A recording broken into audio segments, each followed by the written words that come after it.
My name is Grayson Wolf, and the night my wife introduced me to her cousin was the night my soul learned silence could burn. His name was Cole Mercer. All smiles, expensive watch, and the kind of handshake that said I'd taken things that weren't mine before. We were hosting a small dinner at our lake house. My wife, Elara, kept touching his shoulder when she laughed. Subtle, almost tender. I noticed. Before we dive fully into this story to uncover the deepest secrets, real family betrayal and satisfying revenge, please subscribe to the channel and write in the comments what time it is where you are now. I always noticed. When she poured him wine, her hand lingered too long over his glass. But what sealed it for me was the way she looked at him when she thought I wasn't watching. Not like family. Like a memory she wished she could replay. I didn't speak. Didn't confront. I just raised my glass and said, "To family," while my heart quietly split in two. That was the night I stopped being a husband and started being an investigator. As I cleared the table later, I found a napkin under his chair with her handwriting on it. It read, "Same room. 9 p.m. The next morning, Elara left early for a charity meeting. I went into her study. Not to snoop, but to look at her face in the pictures on her desk, to remind myself what loyalty used to look like. But behind one photo, tucked inside the frame, was another picture. Her and Cole. Not at any family event, but at a beach resort I'd never been to. Her head was on his shoulder. His hand was on her thigh. And the timestamp said 2 years ago. She'd known him long before she called him cousin. I stared at it until my pulse leveled out. Anger had no use here. If she could hide him for 2 years, I thought, I could hide what I was about to do next. I placed the photo back exactly as I found it. But I took one quiet photo of my own. Evidence, not emotion. Every betrayal had a rhythm. Hers played in small patterns. When I asked her favorite restaurant, she said Harlow's. But Cole had mentioned it casually over dinner. That night, I tested a theory. Her laptop password was Harlow27. It worked. Inside her email was an exchange labeled Project C. At first, I thought it was an affair in code. Until I realized it was worse. They'd been moving corporate accounts under my company's name, laundering funds through shell charities. Every signature was mine. Every authorization was digitally forged. I wasn't married to a liar. I was married to a financial assassin. And the man she called cousin was her accomplice. I printed every document, sealed them in a leather folder, and hid it behind the false panel in my study. That night, she kissed me goodnight, soft and tender. I almost believed her again. Cole began visiting more often. Family dinners, he called them. I let him. Every time he came, I noticed something new. How he always carried his phone face down. How he always parked across the street, not in the driveway. One night, I watched from the upstairs window as he left. He didn't drive away. He stood across the street, looking back at the house for a long time. Not at the window. At her window. And when the curtain moved, her curtain, he raised his hand in a slow, familiar wave. I recorded it. In that moment, I said to myself, I stopped being heartbroken. I became patient. The next morning, I transferred $500,000 from one of our accounts to an offshore ledger under his name. She wanted to ruin me with him. Then I'd make sure they did it together. 2 months later, I got a call from the bank. "Mr. Wolf, we're calling to verify the second signature for the Cayman withdrawal." I smiled. "Yes," I said. "Approve it." I knew exactly what that meant. Elara and Cole thought they had just stolen $8.3 million. What they didn't know was that the transfer trail was legally coded to their joint account, using her fingerprints and his access ID. They just committed federal wire fraud under their own names. And I had every piece of evidence. "They stole my money," I whispered, but I just bought their freedom. And I'd decide when to take it back. That night, she came home glowing, humming as she cooked dinner. I smiled back, poured her wine, and said softly, "Tell your cousin I said hello." Her hand froze on the glass. When betrayal struck, you didn't run to the police. You ran to someone who owed you silence. For me, that was Nolan Pierce, a quiet attorney I'd helped out of a scandal years ago. I called him and said one line, "I need you to build a legal coffin, but make it look like a gift." He didn't ask questions. Together, we began assembling a private trust in Elara's name. One that, on paper, made her sole beneficiary of my company's charitable foundation. But buried in that same document were two small clauses: forgery and unauthorized financial alteration equal immediate federal breach. I wasn't just setting a trap. I was teaching her that every lie had fine print. That night, she came to bed smiling, holding my hand.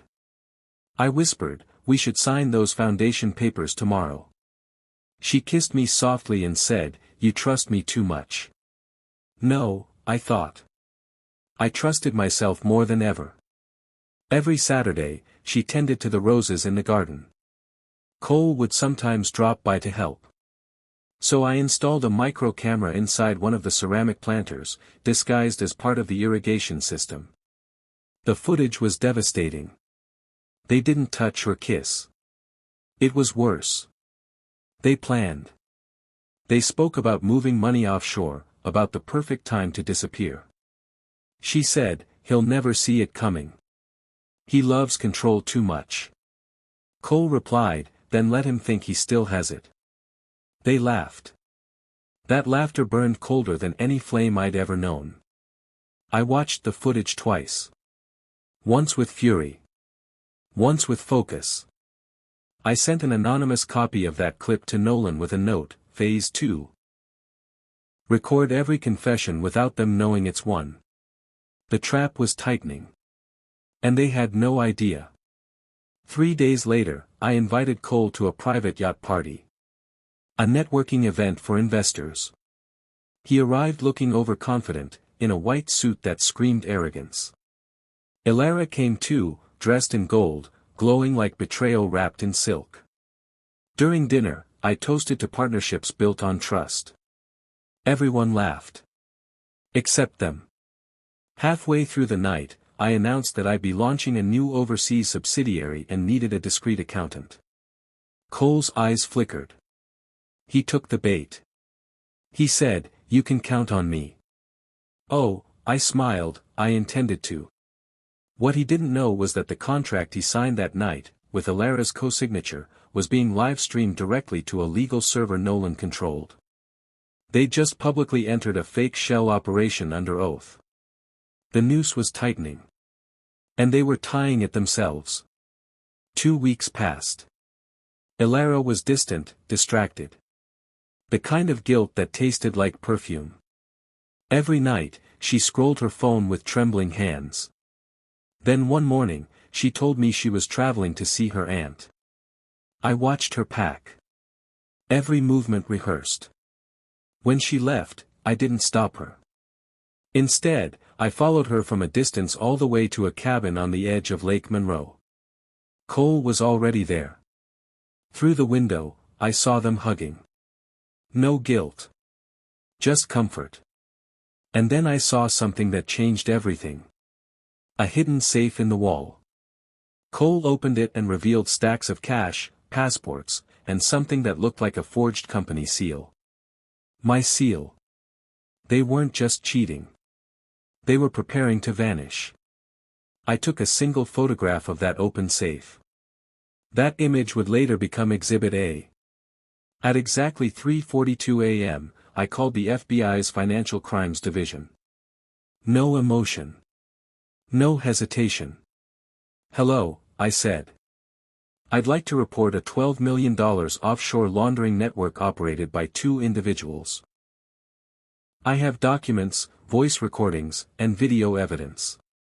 When they asked my name, I said, "Just call me the man they thought was blind." Then I hung up.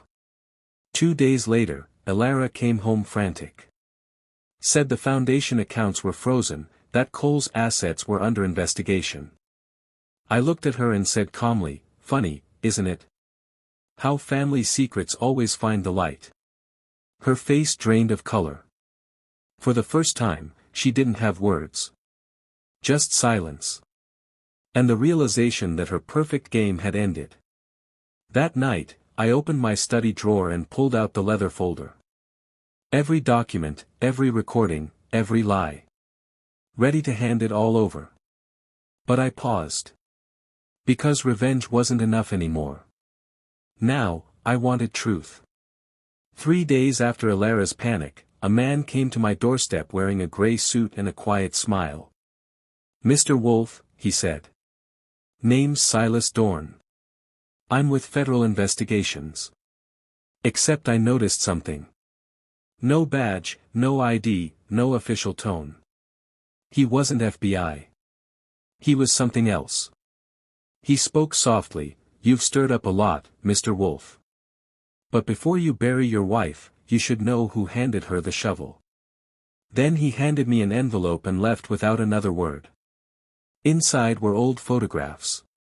Elara and Cole, yes. But standing beside them was someone I knew. My business partner, Everett Lane. The man I'd trusted for 20 years. My pulse slowed. Not from fear, but understanding. "So," I whispered, "the betrayal started long before she came into it." At the bottom of the envelope was a single line written in red ink, "She was paid to destroy you." I locked my office door and pulled out everything. Documents, recordings, transactions. When I mapped the money trail, it didn't end with Elara or Cole. It ended with Everett. And a Cayman company called Helios Dynamics, registered 2 weeks after my last merger. The signature on the registration form was Elara's. She'd been planted into my life as part of an internal takedown.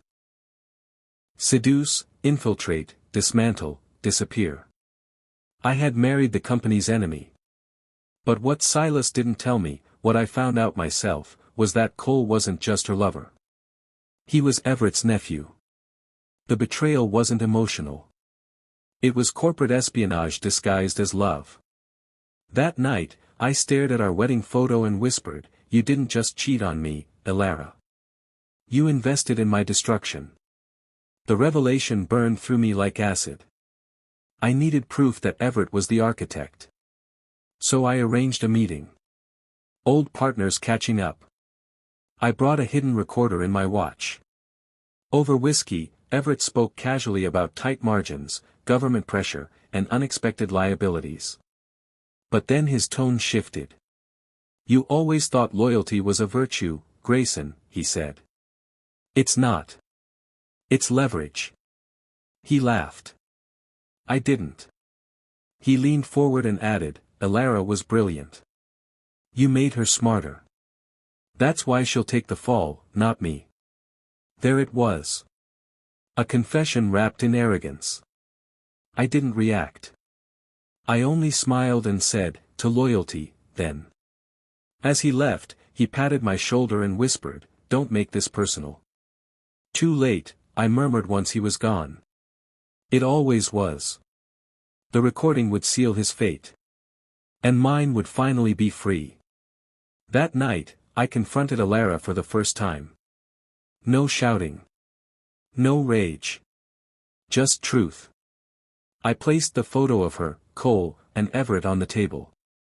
Her face went pale. She didn't deny it.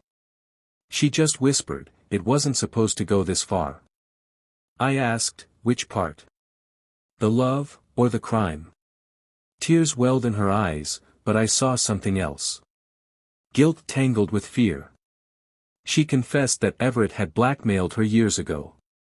Her father had embezzled funds from one of Everett's shell firms, and he used that leverage to own her.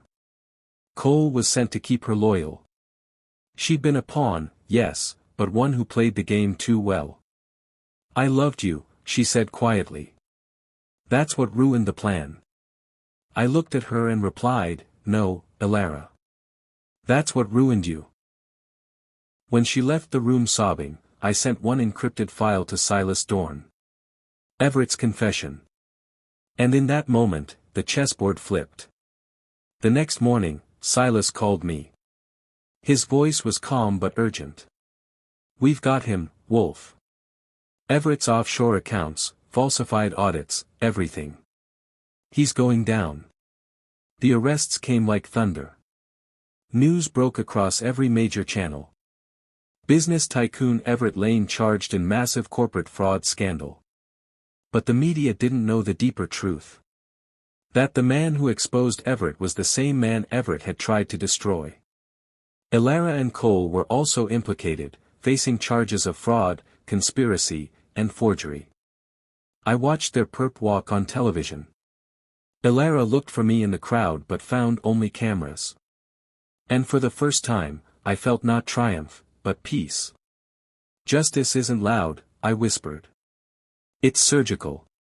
Just as I turned off the TV, another envelope slid under my door. It was from Silas. Inside was a single photograph. Everett, handcuffed, looking at the camera with a faint smile. On the back, 3 words, "Not over yet." Silas Dorn visited again, this time uninvited. He walked into my home office like he owned the air. "Congratulations," he said, placing a file on my desk. "Everett Lane is facing 30 years. You did good work." I looked at him. "You mean we did?" He smiled faintly. "No, Grayson.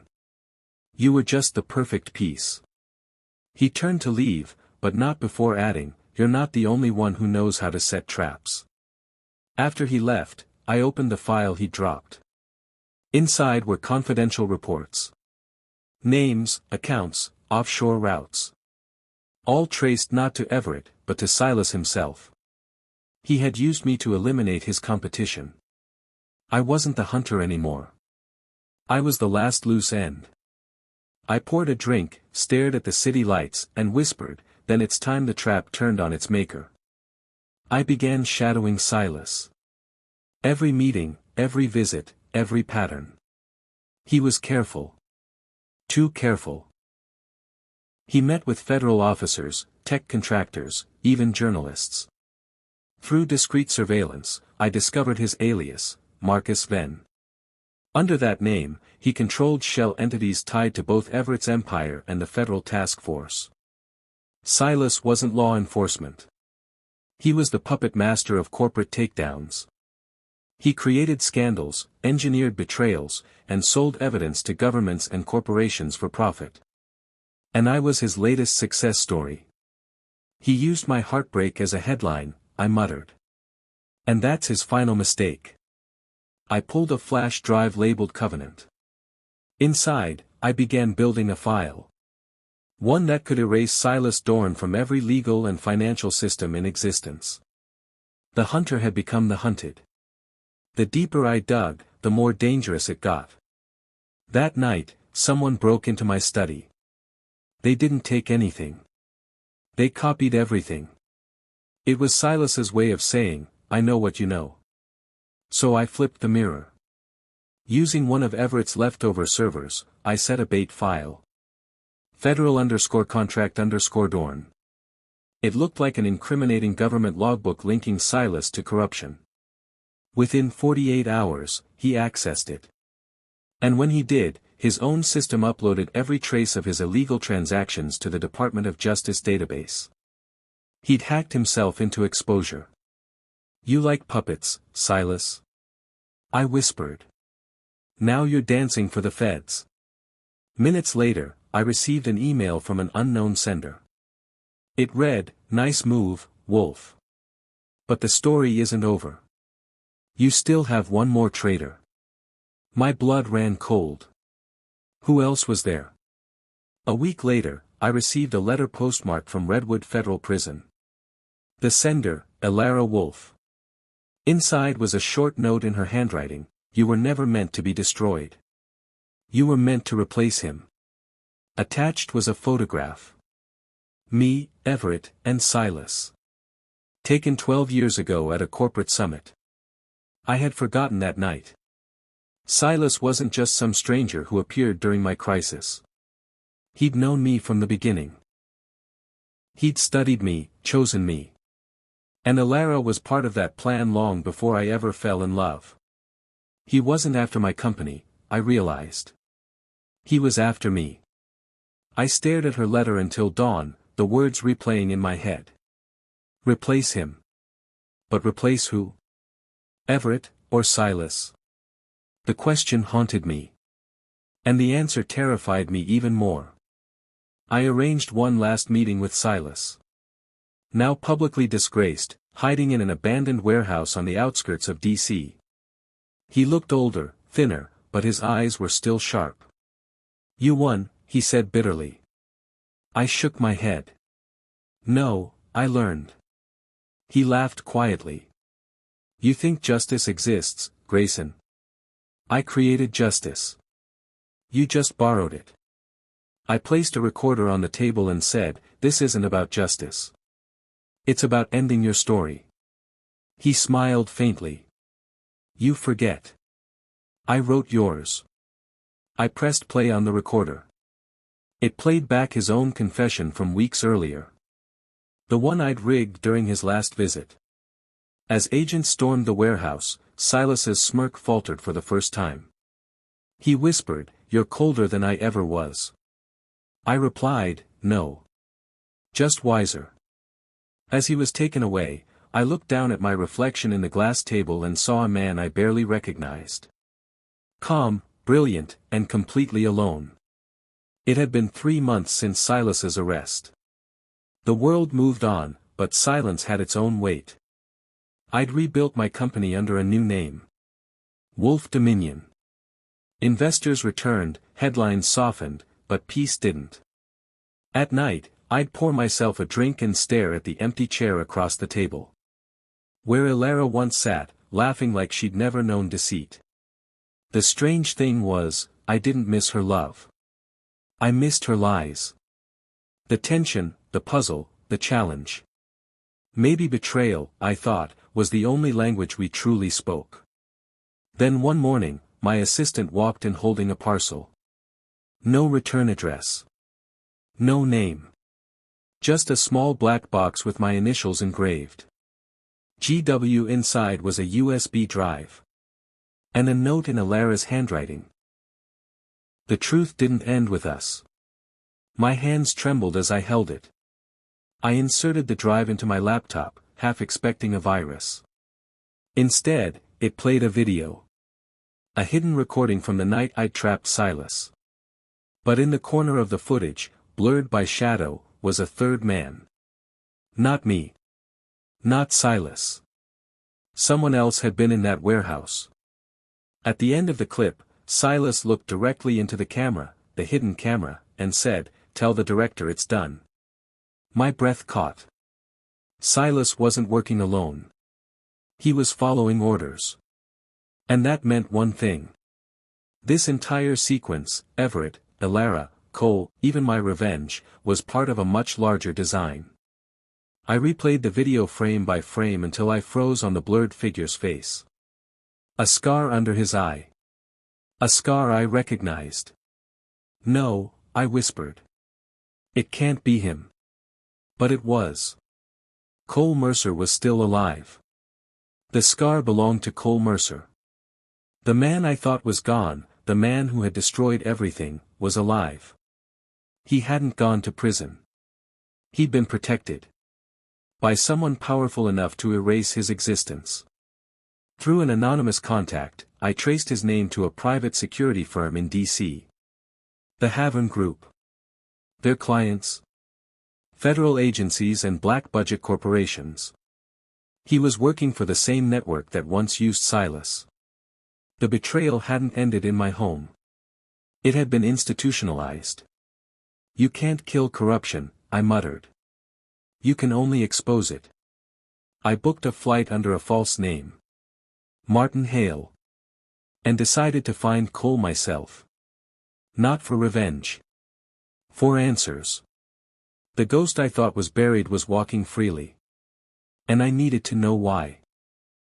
Cole didn't recognize me at first when I approached him in the lobby of the Haven building.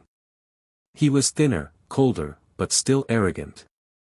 When I said, "It's been a long time, cousin," he froze. We sat down in the cafe below the tower, glass walls reflecting a city built on lies. He smirked. "You think you won?" I replied softly, "I think you're still playing someone else's game." He laughed. "We all are, Grayson. You, me, Silas. We just serve different gods." Then he leaned in close and said something that chilled me. "Elara didn't send that drive." "I did." He slid another flash drive across the table and whispered, "Watch it alone." When I asked why, he said, "Because you'll finally understand who you've been fighting all along." The answer was closer than I ever imagined. Back home, I watched the second drive. It contained internal footage. Files dated years before my marriage, labeled Project Wolf. I saw photos of myself, psychological evaluations, and reports detailing my habits, fears, business patterns. It wasn't a coincidence I'd met Elara. It wasn't fate. It was recruitment.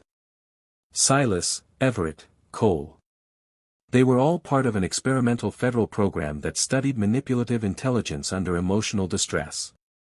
I was their case study. The perfect candidate to observe under betrayal. "They didn't just destroy my life," I said aloud. "They built it." At the end of the file, Silas's voice echoed through the speakers, "Congratulations, Grayson Wolf. You've exceeded every behavioral projection. You've become exactly who we designed you to be." The screen went black. Except for one flashing line of text, "Program, Wolf terminated. Subject remains active." I didn't sleep that night. I replayed every conversation, every smile, every betrayal. All of it mapped, recorded, analyzed. My life had been a test. They'd called me Subject W. Their notes described my reactions to love, betrayal, anger, and grief. They wanted to know how far a man's heart could bend before it broke. And the worst part? I'd passed with distinction. "You built a monster," I whispered into the dark, and forgot to give him a leash. That morning, I called my old lawyer, a discreet man named Orrin Dax. I told him, "Find me everything you can on the Haven Group. I don't care what it costs." He hesitated. "You planning to sue them?" I said quietly, "No. I'm planning to dismantle them." Hours later, Orrin called back, his voice shaking. "Grayson, this goes beyond the government. You're up against the Ascendancy." The Ascendancy wasn't a company. It was an invisible alliance of former intelligence officials, bankers, and behavioral scientists. The kind who could rewrite history without ever touching a pen. They ran programs, not wars. They didn't destroy lives. They redesigned them. I was one of hundreds of subjects. But I was the only one who ever learned the truth. The others? They disappeared. When I asked Orrin who funded them, he said one name that made my blood turn cold, Everett Lane's Foundation. So Everett wasn't just a lawyer for Silas. He was an architect of the system itself. He'd built the very walls of my psychological prison. And he was still out there, free. That night, I made a decision. I wouldn't just expose them. I'd trap them. The same way they trapped me. The game wasn't over. It was just beginning. I re-entered their world under a new identity. Lucian Braith, an eccentric investor from Zurich with a taste for behavioral startups. The Haven Group was hungry for foreign capital, and their director, Caldwell Hux, couldn't resist a man with charm and a billion-dollar accent. During a private dinner at a candlelit rooftop, he smiled over wine. "You remind me of someone," he said. I smiled back. "You remind me of everyone I used to trust." Over the next few weeks, I gained access to their restricted archives. Hidden behind corporate data and investor memos were encrypted files labeled Phase 7, Retention Candidates. The first file opened to a familiar face. Elara. Status, Rehabilitation Protocol. Pending reactivation. My heart stopped. They were planning to use her again. And this time, her target's codename was Oren Dax. My lawyer. My friend. The last person I trusted. I confronted Elara in the rehabilitation facility. She looked older, worn, but her eyes still carried that lethal softness. When she saw me, she whispered, "Grayson, they said you'd never find me." "I found everything," I said. She began to cry. "They promised me protection if I kept you emotional, if I kept you predictable. They built us both," I said softly. "But I rewired myself." She trembled. "They'll kill you if you touch them." I leaned closer, smiled gently, and whispered, "Then I'll make them think they killed me." 2 days later, global headlines broke the story: Lucian Braith, billionaire investor, dies in private jet crash. It was my obituary. And my freedom. The world thought Grayson Wolf was dead. But I was more alive than ever. The trap was set. And they walked right into it. When the Ascendancy gathered for a private memorial dinner for their late investor, a video played on the massive screen behind them. My voice. "You taught me to weaponize emotions. To manipulate truth. To destroy without guilt. So I used your lessons. On you." Every financial account tied to the Ascendancy began collapsing. Redirected into global restitution funds. Every secret file was uploaded to a live blockchain archive. Unalterable, unstoppable. The world now saw their sins in real time. Their names. Their methods. Their lies. Within 24 hours, every member was under investigation. And Elara, her testimony verified, was granted full immunity. On one condition: she'd never see me again. Weeks later, I sat by the ocean, recording my final words for my journal. They built me to study pain. But pain became my teacher. They wanted control. I learned freedom. Betrayal was my prison and my escape route. I smiled into the camera. My name is Grayson Wolf. I was never their subject. I was their conclusion. If you like this story, please like this video, subscribe to the channel and share your impressions of this story in the comments. Don't forget to turn your notifications on to listen to more stories from this channel. Thank you for watching.